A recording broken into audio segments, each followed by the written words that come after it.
ଦର୍ଶକ ବନ୍ଧୁ, ଏହା ହେଉଛି ମା ବନ ଦୁର୍ଗାଙ୍କର ଡମଡମଣି ପୀଠ। ଦର୍ଶକ ବନ୍ଧୁ, ଏହି ପୀଠରେ ମକର ସଂକ୍ରାନ୍ତିରେ ବହୁତ ବଡ଼ ମେଳା ହୁଏ, ଯେଉଁ ମେଳାକୁ ଆମେମାନେ ଯାଇଥିଲୁ।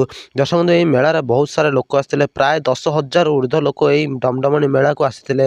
ଡମଡମଣି ମେଳା ଏକ ଜଙ୍ଗଲ ଭିତରେ ଥିବା ବନ ଦୁର୍ଗାଙ୍କ ଏକ ମନ୍ଦିର, ଯେଉଁ ମନ୍ଦିରରେ ଡମଡମଣି ଅଛନ୍ତି ଏବଂ ଏହାର କିଛି ଦୂରରେ ଏକ ଡ୍ୟାମ୍ ଅଛି। ଡ୍ୟାମ୍ଟି ବହୁତ ସୁନ୍ଦର, ଆପଣ ଯାହାକି ସ୍କ୍ରିନ୍ରେ ଦେଖିପାରୁଥିବେ ଏହି ଡ୍ୟାମ୍କୁ। ମା ବନ ଦୁର୍ଗାଙ୍କର ଏହି ଡମଡମଣି ପୀଠରେ ଯେଉଁ ମହୋତ୍ସବ ହୁଏ ଜାନୁଆରୀ 15ରେ ହୁଏ। ଦର୍ଶକ ବନ୍ଧୁ, ଆପଣ ଯଦି ଏହି ଜାଗାକୁ ବୁଲିବାକୁ ଆସିବାକୁ ଚାହାନ୍ତି ଏବଂ ଫିଷ୍ଟ କରିବାକୁ ଚାହାନ୍ତି, ପୁରା ସୁବିଧା ଏଠାରେ ଅଛି।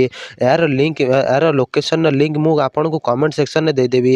ଦର୍ଶକ ବନ୍ଧୁ, ଏହାର କିଛି ଟାଇଟେଲ୍ ଟ୍ୟାଗ୍ ଯେମିତିକି video blog, new blog India, new blog in Odisha, new blog Odia ride video.